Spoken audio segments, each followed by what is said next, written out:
Colin was able to sneak out of the house while Leslie slept because he'd given her tranquilizers that she'd washed down with glasses of red wine. He was able to cycle or to jog through the woods by Mount Sandal and enter Hazel's garden through the back gate. With Trevor working nights, they knew they'd be undisturbed.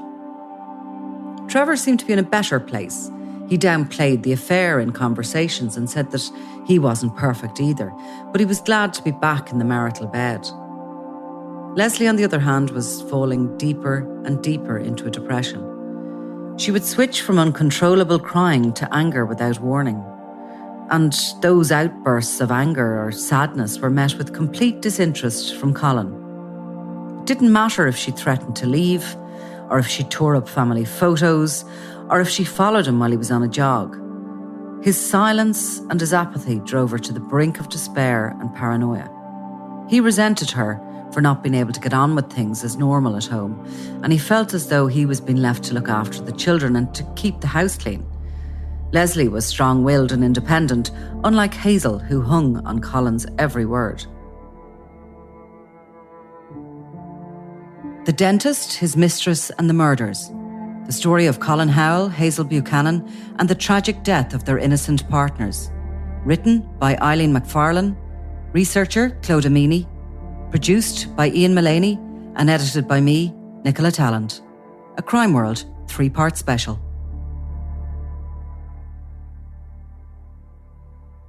By April, Leslie had tried to forgive Colin, but she couldn't forget. And every time he left the house, she believed he was meeting Hazel.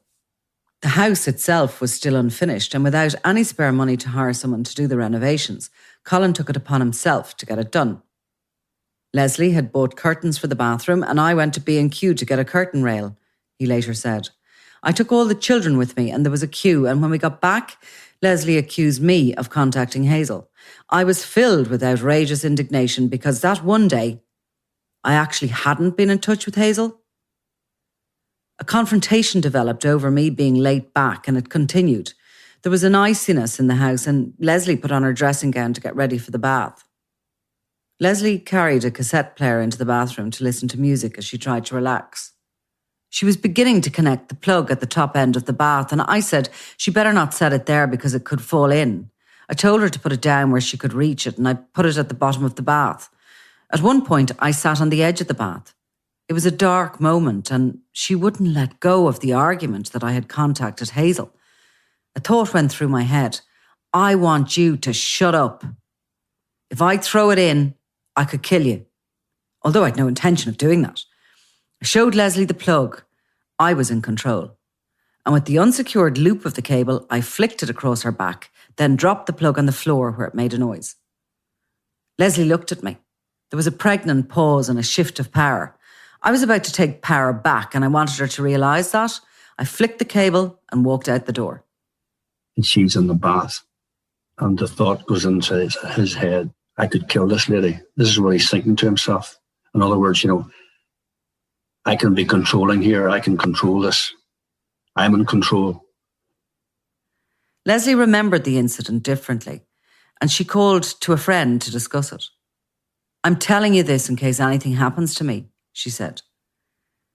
Leslie said that the lead had fallen onto her arm, that she got a small electric shock, but that she was okay. Despite the ominous opening of the conversation, she dismissed the interaction as an accident and said that Colin had begged her not to tell anyone about it. But Leslie did tell her friends, and Margaret Topping recalled. She told me sort of almost laughing. She said it was so awful he could not have meant it, but she told me so that I would know. Leslie's friends and sister-in-law advised her to tell the police about it, but she was embarrassed and she pleaded with them not to tell anyone. And there was all of that going on in the house. The marriage is just unravelling, because here was a lady now taking medication, trying to cope with this affair. She knows she's up against a rival. She still wants to save the marriage. She dietes, she buys nice clothes because she's up against this blonde woman, good looking, and she's desperate to save the marriage, probably for the sake of the children. Her friends are counselling her, they're trying to help her through this crisis. But The Howell household is not a happy place. There are constant rows. I mean, one day they were heading off to see and visit his in-law, his parents in Portadown, and the argument in the car became so violent that they had to stop and leave the car with the children inside to try and calm things down. But this is a relationship that's rapidly going out of control. And in some ways, it's the same in the Buchanan household, because even though Hall and Trevor Buchanan had shaken hands and said, let's put this behind us and move on, Trevor Buchanan was struggling desperately as well, because he knew that even though she told him the affair was over, he just couldn't come to terms with it. He shares his suspicions and fears and whatever else with one of his brothers who's also in the police. And at one stage, he even assures his brother that he doesn't take his gun home with him. He leaves it in the police station at night because, he was fearful of his brother was fearful of what he might do to himself. That's how badly he had been affected. And even at one stage, he met up with Leslie. The two of them discussed this relationship and how they would cope and how they would manage. But these were two deeply, deeply unhappy households. She relied on her father, Harry, for support. She didn't tell him everything about her marital problems, but he could tell by his only daughter that something was wrong. He often gave Leslie a much-needed break by taking the children to the playground or to his house in Castle Rock, which was close to the beach. And here was a man, a businessman in retirement, a man of not considerable means, but sufficient means to say to his daughter, listen, here's some money. I think you should think about living your own life. This man has betrayed you. He's let you down. He's left you a physical and mental wreck. But Harry hadn't been feeling the best, and Leslie's only other sibling, Chris, lived in the UK. She wanted her father close by, so he moved into the Howells' house. Harry was doing well thanks to the medication his GP had prescribed him, temazepam, gaminal and diazepam, and he was good company for Leslie. On April 7th, 1991, Leslie and Colin had gone out for the evening while a babysitter looked after the children. Harry was at home, but he'd been spending the evening in his room. When Leslie and Colin arrived back at the house, they found Harry unresponsive on the kitchen floor. He'd collapsed and died of a suspected heart attack at the age of 69.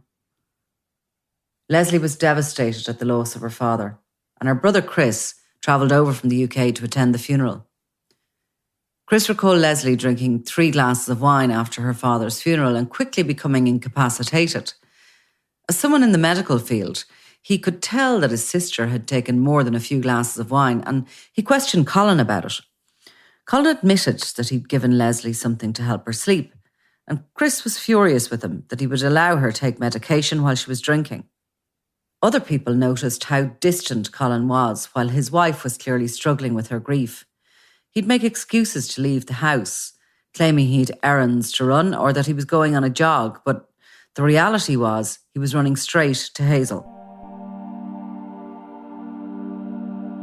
Leslie had inherited a large sum of money from her father's estate, and she told friends that she was planning on leaving with the children now that she was financially independent. She lodged the money into a separate bank account so Colin couldn't get at it. Friends remembered Leslie being forgetful and dishevelled in the weeks following her father's death, likely due to the fact that Colin was feeding her sedatives to ensure that she didn't wake up while he snuck out to meet Hazel, climbing through the window she left unlatched for him.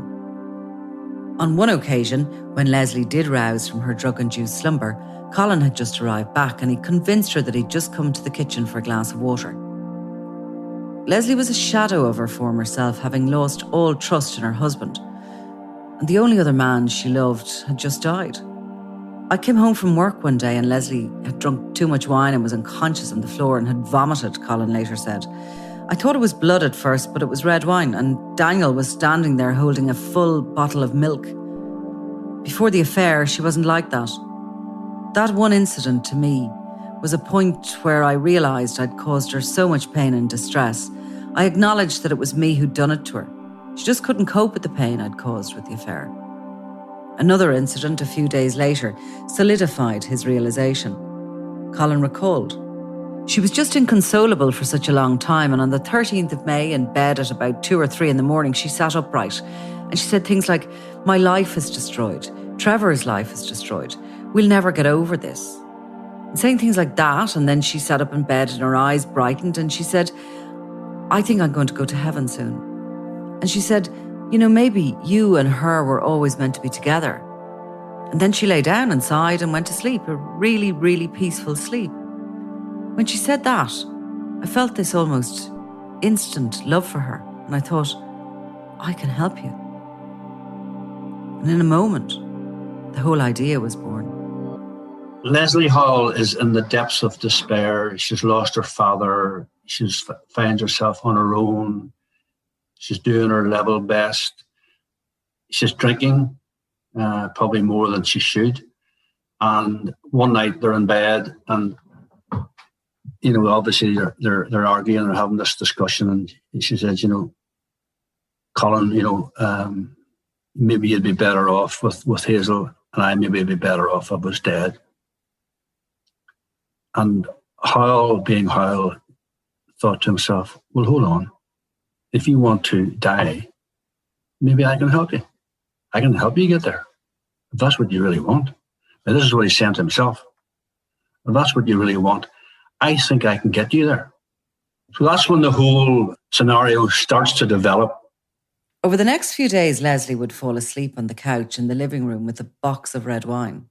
Colin continued to meet with Hazel whenever he had the chance, and he shared his idea with her, telling her that he'd come up with a way for them to be together and that she'd have a role to play.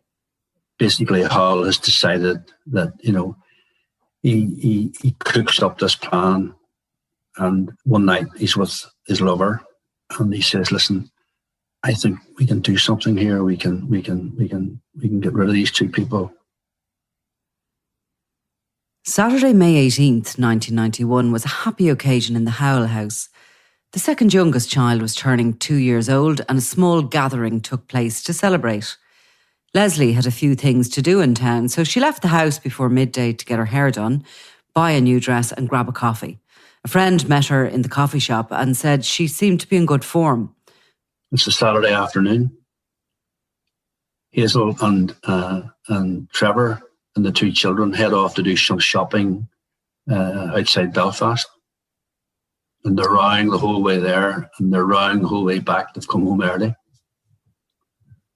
Howell's wife, Leslie, has some friends in for this child's birthday party. Howell is out in the garage getting ready to murder his wife. He's got a baby's bottle in his hand, and he's sawing the bottle so it can fit over a hose. And this is going on while Tottenham Hotspur are playing Nottingham Forest in the FA Cup final, because you can hear the commentator in the background amid all the noise and partying that's going on with the children inside the house.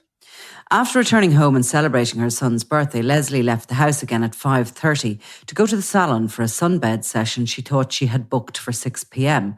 But she'd got the time wrong, and the appointment wasn't until 7. During the hour she had to kill, she went to get petrol on the Ballymoney Road. At the service station, an attendant recognised her and became concerned when it looked as though she was about to put diesel into her petrol engine.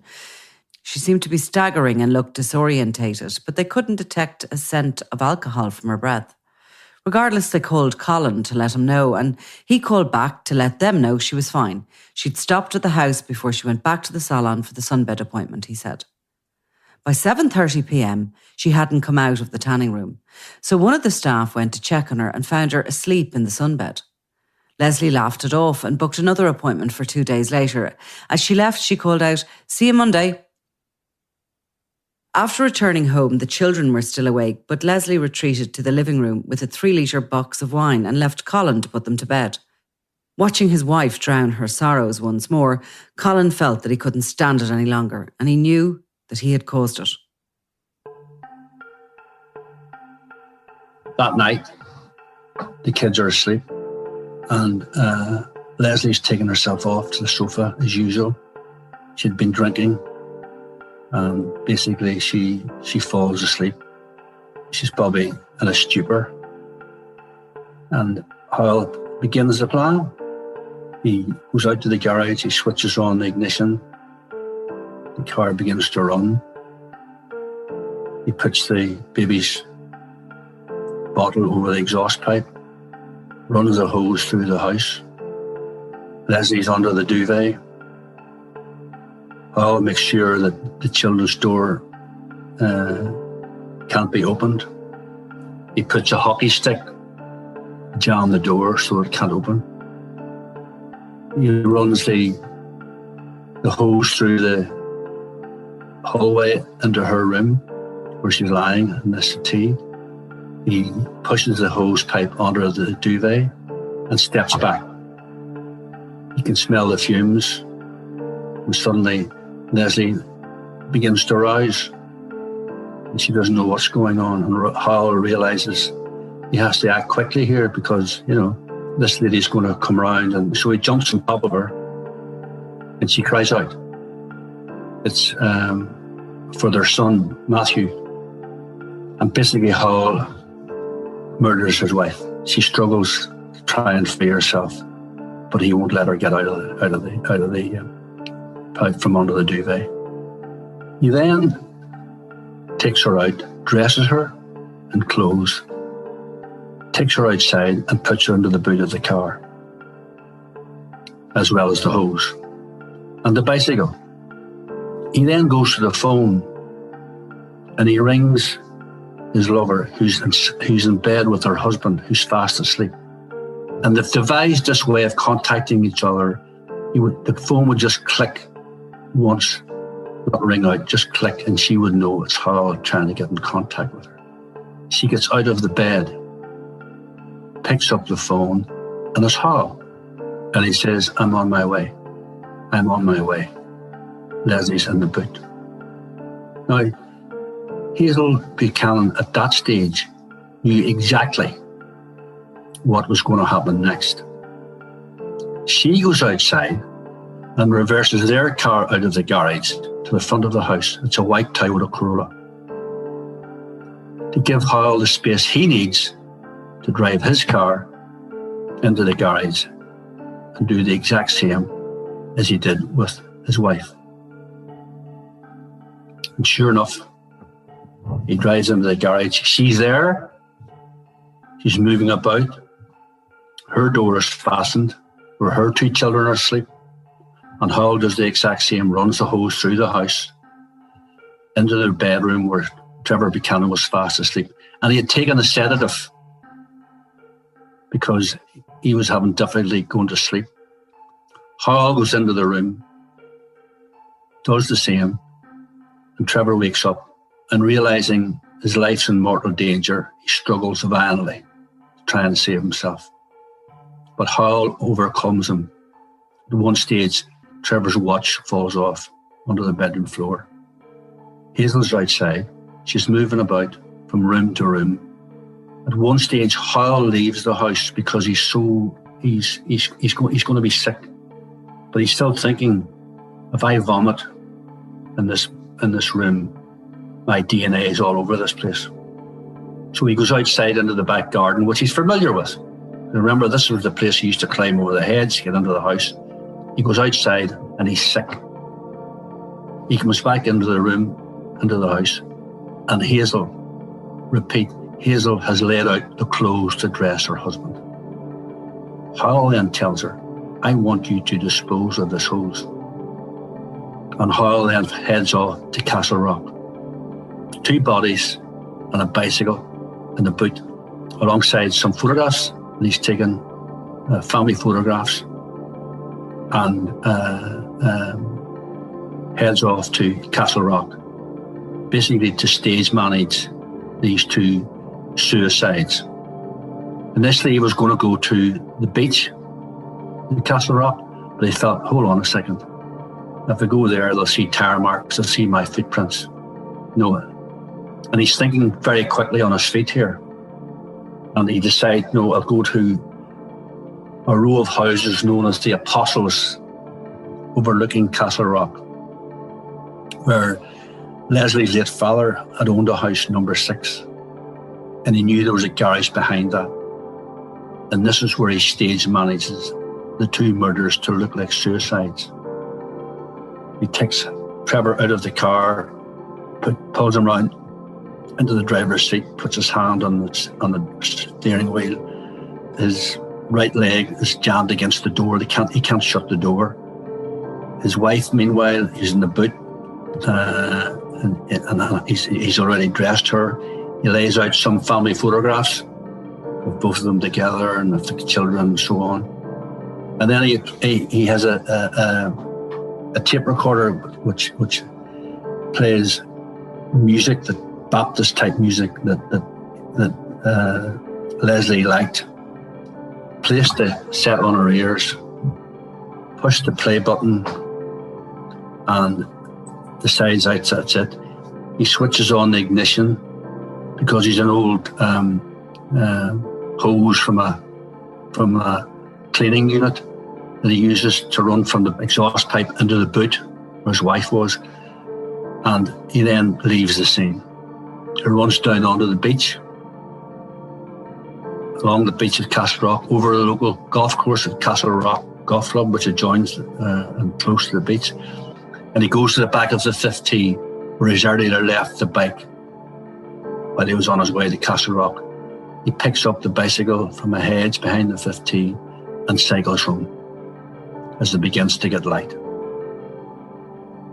And that's what happened the night in May 1991 when he murdered his wife and Trevor Buchanan.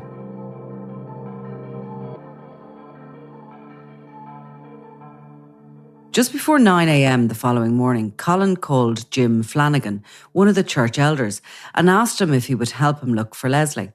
He said that she'd driven off during the night and that he believed she was with Trevor Buchanan. Jim called over to the house where Colin sat holding his 6-month-old baby as the 3 older children played happily. He passed Jim a note that he said he'd found when Leslie left. It read, "Dear Colin, I'm just trying to go to sleep now. How long for, I don't know. Thank you for your help over the past few days and for the good times in our marriage. I don't know what to say to you because I don't know how I feel, but I've seen that life goes on after a few weeks of pain, and let's face it, Colin, I'm nothing in comparison to what you lost in the one you loved a while back.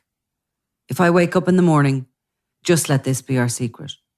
All my love, Leslie." He asked Jim if he would check Leslie's father's house at the 12 Apostles to see if she was there, but Jim returned within a short time and said he didn't see any sign of them. Colin suggested that Leslie and Trevor could have gotten on a ferry and left the country. Jim said he would check that after Sunday service. In the meantime, Colin called another member of their church and the Buchanan's neighbour, Derek Macaulay, and asked him to come over. He told Derek the same thing he'd told Jim and asked if he would too check Leslie's father's house. Colin said that Trevor had called to his house during the night and confronted him before leaving again. Derek drove to the 12 Apostles and walked around the property, glancing in the windows for any sign of Leslie or Trevor. As he approached the garage at the rear of the house, he saw a car parked inside, but his attention was drawn to an upstairs window when he thought he saw someone moving around inside. He called out to who he believed to be Trevor and said, "Catch yourself on," before he drove back to Colin's house. Derek had been speaking with Trevor just the night before. He'd called over for a chat and said he seemed to be in good form. His wife was close to Hazel, and just as Derek was looking for Trevor, Hazel called Derek's wife to tell her that Trevor had left during the night with Leslie. Hazel was in a distressed state and told her friends that she had woken up during the night and heard Trevor and Leslie speaking in the hallway.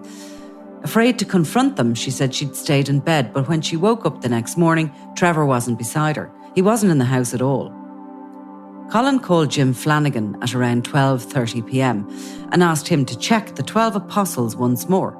He said he'd give him the keys. Jim asked police officer David Green to go with him.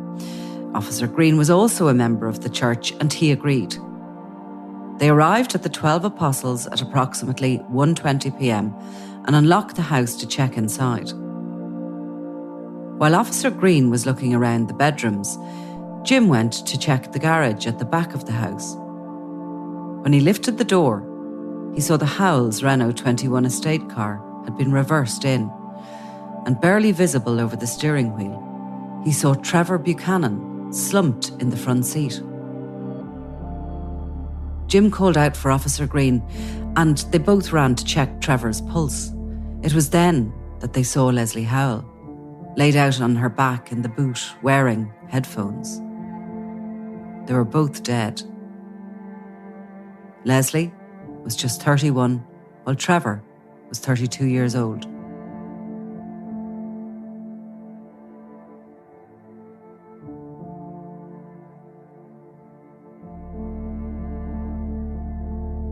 The dentist, his mistress, and the murders.